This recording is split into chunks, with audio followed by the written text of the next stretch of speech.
Well, hello again. Hey, Crow, how's it going? It's going great. Long time no chat. I know, right? I'm not gonna lie. I was here. Let's see if you can see me. Since can you Oh see my me? God, it worked. You're on your Well, phone. I'm in the phone. I'm in the phone today, so I know you can't really like see me too well. 6 o'clock in the morning in LA, so I'm sorry. that's why I come out here so that way I don't wake up the whole house. Because yeah, I'm half deaf, so I talk very loud. Where at in LA are you? In Irvine, in Orange County. Oh, yeah. I used to go out there a lot when I was at the law firm. Oh, very cool. Yeah, back in days of yore, how you did upgrades was the law firm bought brand new servers for our headquarters in Cleveland and then our second headquarters in LA. Then we'd go fly out to LA for California for a month, and we would take those devices, install them in LA, and then take those servers and kind of cascade them down the coast, down to Irvine and San Diego and Woodland Hills and up Very to nice. SFO. Yeah. Yeah, very nice. Yeah, I do a lot out here because I do some stuff with Broadcom, and UCI and stuff like that. And Yeah. I liked Irvine. Irvine was a fun place to visit. yeah, I grew up here, so I it's not was bad. I was always shocked. We had the on-site administrator we had there, Alice. She would, like, whenever we got done with our upgrades early, she'd take us for a drive around the county. And Ohio has incredibly low cost of living, and we were driving around, and she pointed out, "You see that house on the hill?"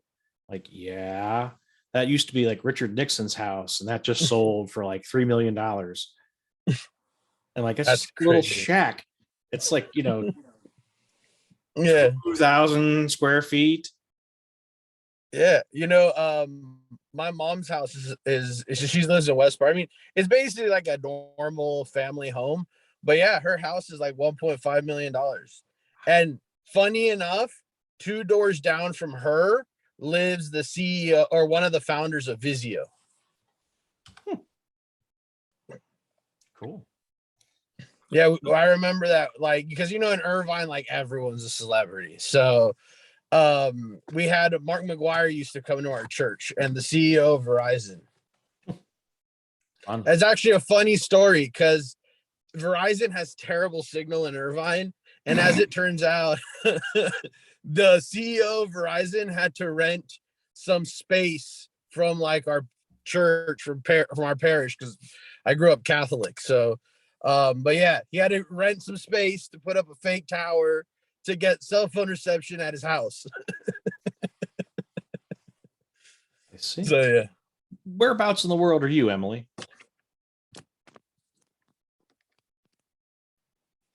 I'm East Coast, Nice. so just an hour and a half outside of DC in Maryland in Okay. the countryside. Mm-hmm. Very nice. Yep. It's the only place I could afford land and a house. But I work with a gal, Katie, and she used to work in the government, and her husband's in the FBI. So they were downtown DC, and they finally just got fed up with it because they were installing an Amazon warehouse or distribution center like right down the block from them, and they officially shut down that whole part of the city. So they got fed up, and they just bought property on the side of a mountain in Virginia, and it's like literally on the side of a hill, and they're building a A-frame cabin. And her two requirements were it had to have a secret door and a panic room. That's pretty great. I might have to add that to my next home design.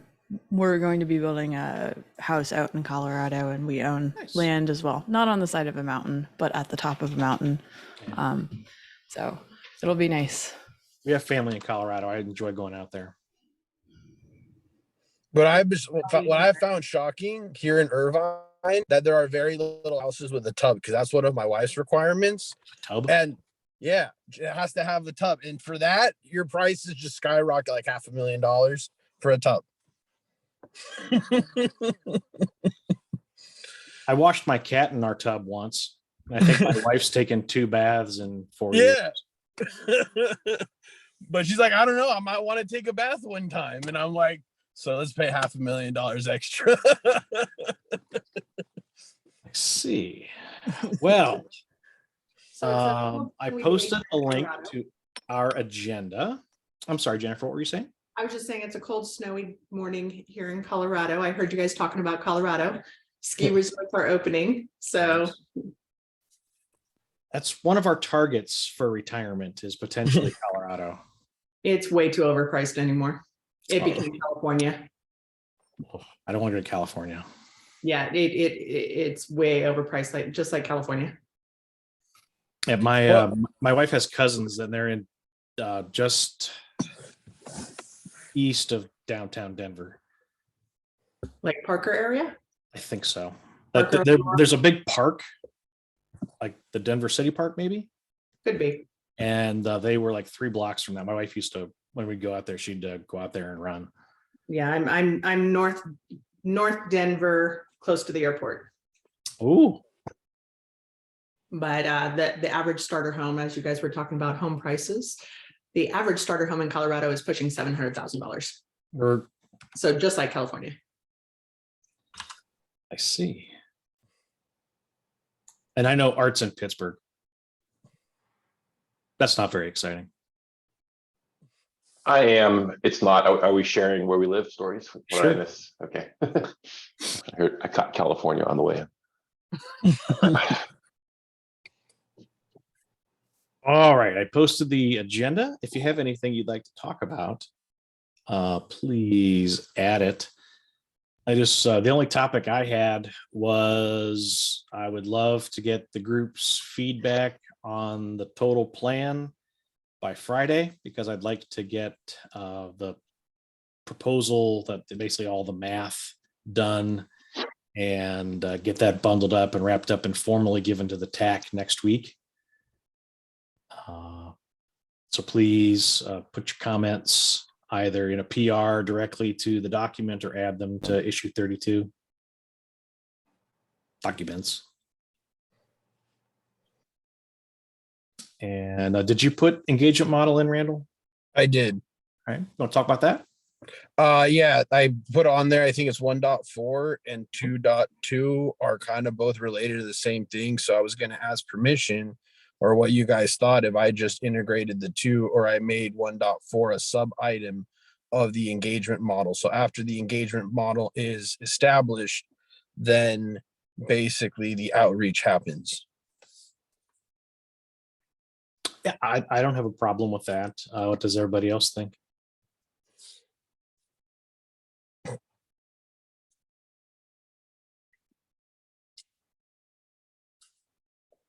Okay. Go for it, man. All right. And then the other thing I was going to add real quick was in your diagram, Crobe, Yes.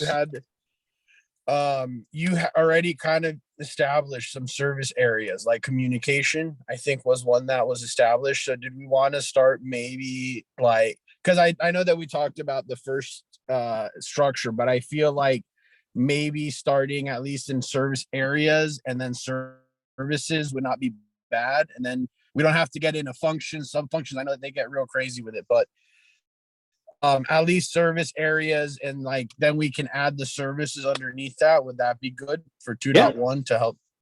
Okay. Yeah, that would be good. That I'm perfectly fine with that. That was kind of the next logical evolution. Was to Okay. And what I did, he's looking at goal 2.1 of the plan. I put a diagram in where I lined us up to show the first PSIRT services framework has 7 service areas of things that a product security team should do. And I just basically kind of roughly lined us up to that just to show we're not making this up. We have some foundation in a working model. And then it gives us the ability, I have the stakeholder ecosystem management bucket, we can change the name for that. But that's basically kind of what we're doing with section 1, is where we're talking with upstream and maintainers and researchers trying to get opinions to formulate how we want to manage the SIRT, so that a lot of that would eventually kind of fall into a service in that area, just as a for example.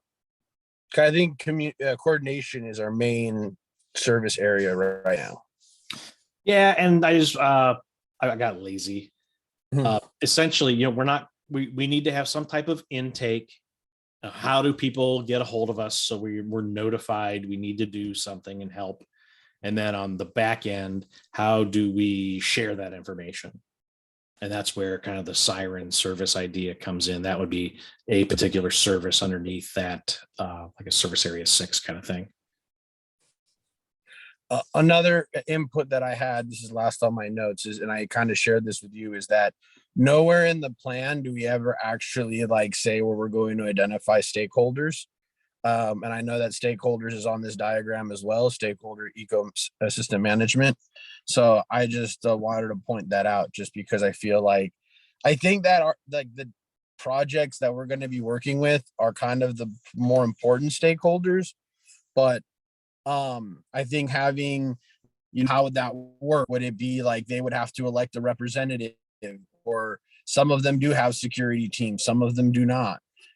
I also noticed that in first, a big focus is helping people establish their own sort of P-CERT if they don't have one, which is, so I don't think we have that in the plan, but I was maybe going to touch things up here and there, but I did So- send in my PR just so you guys know where I feel my section is more or less finalized, but yes, sorry. I was going to say 1.2 survey the CERT's intended audience is the closest alignment we have with understanding who those stakeholders are. And that could very easily be modified to include that milestone. So like we've got develop questions and then gather the SIG feedback. You can under analyze results, you can determine identify stakeholders as part of that result output in development of the report. That's a good suggestion. I'll do that. Thank you, Emily. Yeah. Thank you. And if you scroll up a little bit to 1.1, I did a very basic, highly inaccurate Venn diagram of kind of 5 stakeholder groups, with the CERT being one of those groups. We want to make sure we're taking care of our people as well. But of those those are some areas of some types of stakeholders we may want to account for. Can I move that to the survey so it's under what we say, the stakeholders? It's open source, Randall. If you can imagine it, it can happen. Fair. Yeah, I have no problem. Mhm. And as we continue in our kind of review and tightening up the plan, if anyone has ideas of suggestions for diagrams, let me know. I've got my diagramming tool loaded up here. We can get some rough stick figure people in there to illustrate points if someone feels something would benefit from an illustration. Actually, if you pull up first, I think they have an engagement model already established. I know the guy that wrote that. And it's pretty well detailed. So I wonder if a lot of that we could just pull from there, because it is very well laid out. Yeah, it's designed to be a framework for people to borrow. We can take what we like, ignore what we don't like. We can rename, move things around if we want. This is kind of a model of how a lot of vendor security teams operate and things that they do. Okay. So Art, I'll be changing around engagement model. I really like what they had for developer outreach, because they broke it down really well.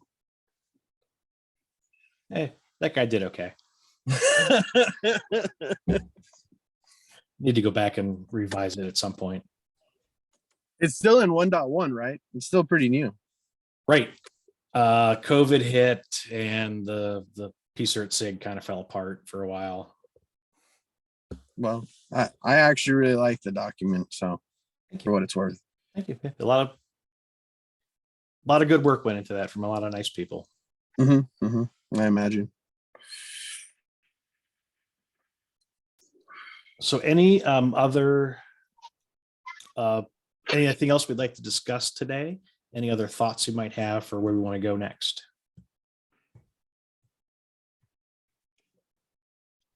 Can we make the assumption that the TAC is absolutely thrilled with all of the amazing progress we have, and that we could potentially proactively get started on any one of those areas? Yes, I would. I don't spend any money, but anything that is like, I want to write a process or I want to draw a diagram, that type of the small things that are just volunteer hours, please feel free to start working on. That would be a-okay. But understand that we may need to pivot. And so potentially don't invest 1 million hours in it and then be very angry when it gets knacked. Well, there's at least one thing that we could potentially start on, and that's There's a lot of things. Is that like there's several things that could be done in parallel. There is talking to OSS project maintainers. We would be required to develop what is the expected outcome of those discussions with those particular project maintainers. I would also say that in January, and I want to say it's the end of January, there is the virtual open source maintainer summit that they're inviting a few different open source foundations to come, and open source project maintainers to come and like share their experiences and understand more things about it. So it might be interesting to get the results of that, or put in a request for like the survey results, because they are developing a survey to collect additional information about maintainer and foundation interactions with OpenSSF and kind of what are those expectations of services, all of that. So that might be beneficial. Same thing with the open source security teams, Kubernetes, Apache. Those ones, if we've already defined what it is that we're looking to get out of it, those conversations could potentially start happening. I agree. I don't think we have our survey yet. So I think that'd probably be a first step, is to write down what questions, what objectives we want. And then I agree, we absolutely should start talking to these folks, because that's the long pole. And a lot of this is getting that feedback and review, thinking about it. Do you know who's organizing the Maintainer Summit? Is that an LF thing? It is an LF thing. I'm one of the people on it. Oh, okay. So so then we definitely have a contact to reach out to for more information. Yep. Art. Muted. Blah, blah. Hi, who is writing and issuing the survey? Is that us? Someone else? We could start writing that anytime we'd like. Do we have a survey expert, experienced survey person? I can write a survey, but every once in a while I work with somebody who knows what they're doing, and they say, you don't want to ask it like this, you ask it like that. So let's decide here. Do we want to do like a survey, or do we want to have like an interview set of questions? Well, how do we want to conduct this? Oh yeah. Well, In the initial discovery that I've done, I've noticed that people, they explain their problems not very well, because a lot of people explain symptoms, not problems. And they describe them differently, because sometimes it's the same problem, just different symptoms. we could do both. Yeah, we can. Or one first and one second. I like the interview because, right, just said it. You can kind of get into things with people that way. But then if people are busy and they're willing to spend, all of 3 minutes clicking some buttons, you can collect that as well. So I don't know. I'm not a survey expert, so that's why I'm asking. Yeah. Art, I have a quick question. When you explained like what a SIRT is to people, have you ever gotten people to come back and be like, yeah, we have a security team, and you're like, yeah, but that's not the same thing, and then they're like, then I don't know what you're talking about. No, or at least not that succinctly, I guess. I mean, I guess it's possible. And then my 20 years was also, we were this odd third party SIRT. We weren't, ASF's team or OpenSSL's team or, part-time of 2 people, right? So, I ended up with a pretty big picture view. If there was a security person doing security stuff, or if they called themselves whatever, a team, I was like, check, yes, you have somebody, that's great. We'll interface with you at your level, and that was the way forward. So, yeah, not at least as cleanly as you described it. I've not really run into that. Well, that's what I started with packaging teams because I'm heavily involved in packaging. Okay. Yeah. And that's what I got a lot of that, like Gentoo, but we have a security team. Yeah, but you're not really organized like a P-SIRT or like a SIRT at all.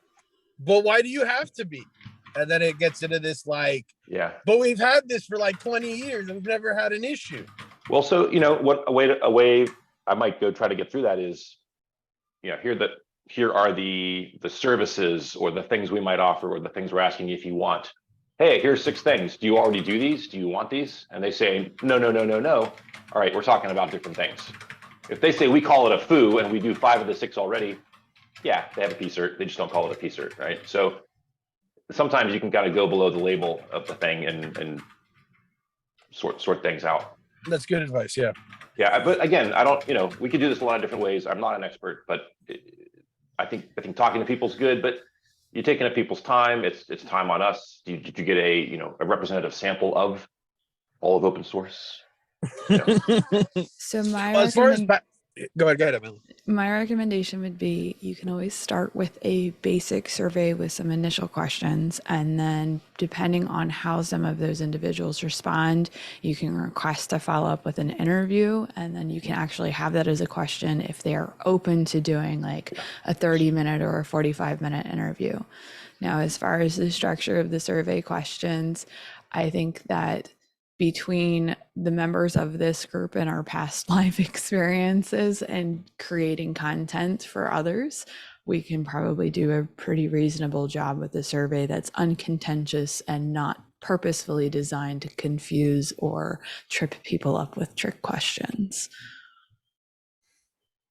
And then we can, I agree with that approach. Let's start off with the survey. Maybe we target the maintainer summit to have it ready, and to start, maybe we get some time to be able to share it as part of that, to say, hey, we have this thing.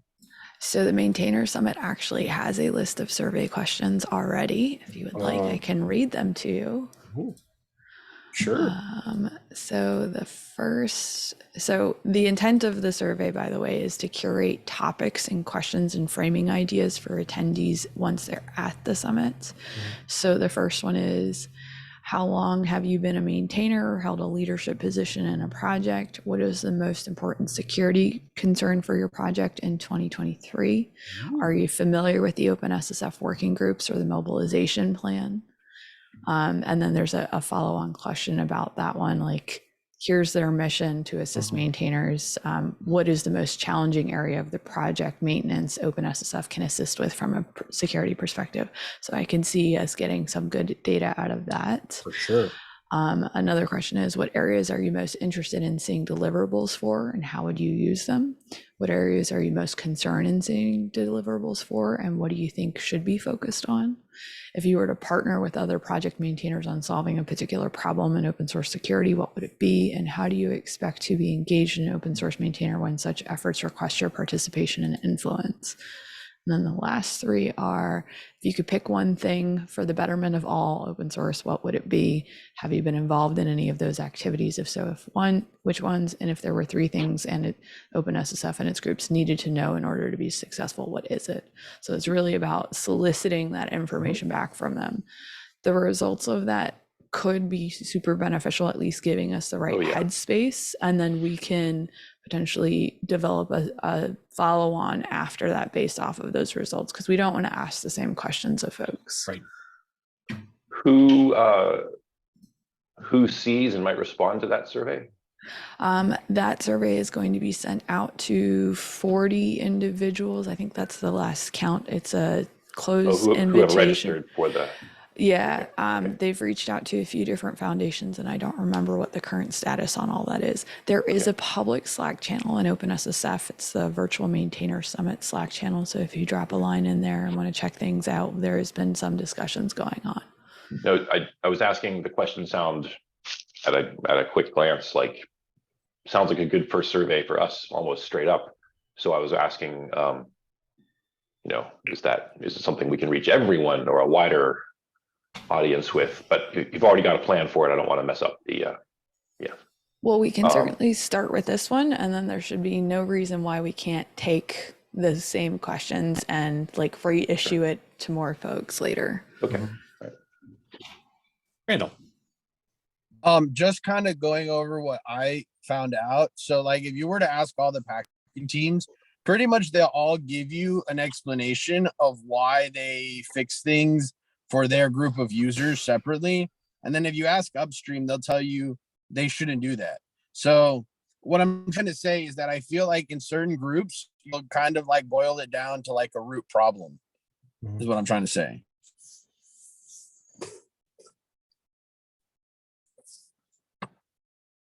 We'll definitely get a very diverse set of opinions. Is this backporting is good, backporting is bad? Is that what it comes down to? That's from a packaging perspective. And what's actually funny is most packaging teams do have act like a group of security personnel, but bottom line is they all come to the conclusion that they all need to fix it themselves separately in isolation. And then you get like, but then your patch is better than mine, and then you copied my patch, and then all of this, yeah, and then Free software. yeah. All right.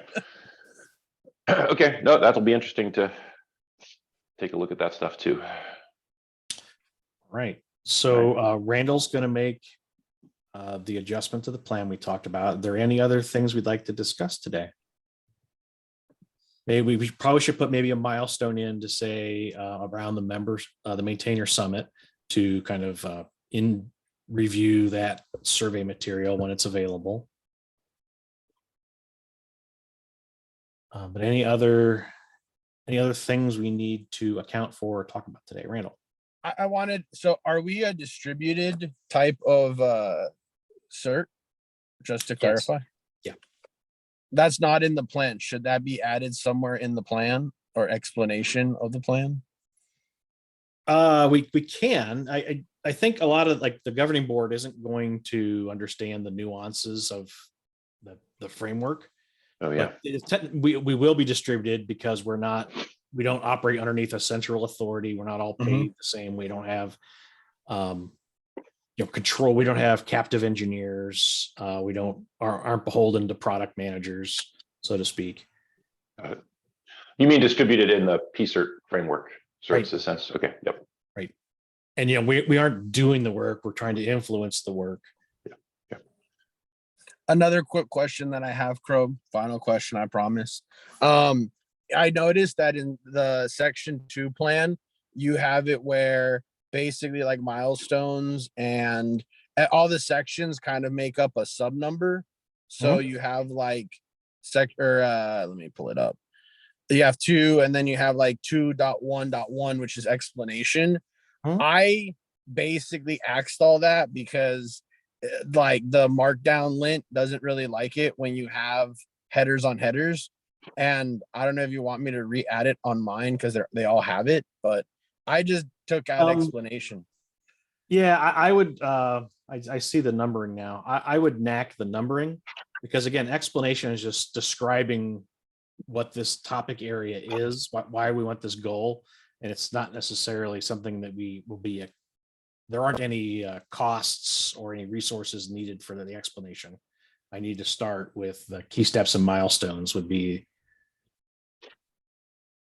Would it be helpful if I go into all the sections and make sure they all match and they all check out a markdown lint real quick? That would be very helpful. So we have that consistency. That'd be nice. Okay, I'll do that in the next little bit here because I have a little bit of free time. Yeah, I don't. I understand why it did that, but I don't hate it, but I don't love it. Fair. If it's a big pain in the rear, get rid of it. or if it's a big pain in the rear, don't bother. But if you can, I would prefer to maybe get rid of that. Okay. Yep. Real briefly, so the draft completed plan. I'm not sure who you said the TAC. TAC. Higher levels Next of, yeah, higher levels will be looking at this, and they might have feedback for us. We may have changes coming from that, but there's Yes. we have this late January, I think, milestone of maybe some data coming back. Mhm. Any other like sort of time estimates for the plan getting whatever its process is, approval at multiple layers, the check gets written, yada, yada, yada. We are the very first group to go through this, Okay. and we are the only ones that have this in the education SIG. We're the only ones to actually rework the written plan. Okay. Everybody else is like, well, let's do this project that'll kind of help this. It's kind of piecemeal. So I don't know. Okay. We're going to give the governing, once we give it to the governing board, I would ask, for a 2-week comment period, but we're kind of beholden to governing board dates. Yeah. I don't know what to expect. Okay, just curious.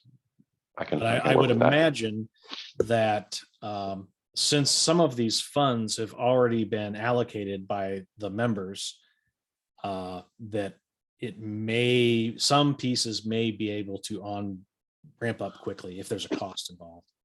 Because big companies earmarked, I'm going to spend $1 million towards this effort. Yeah, right. All right, I'm going to put the note in about the maintainer summit, and if anyone else has anything else, if not, we may close.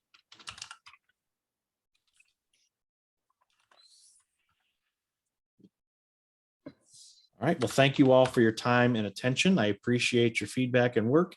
Please read the plan, give notes. If you have any suggestions for gaps, changes, or diagrams or anything, external references, please get them out to the group. Thanks all. Great, thank you. Bye. Yep, bye.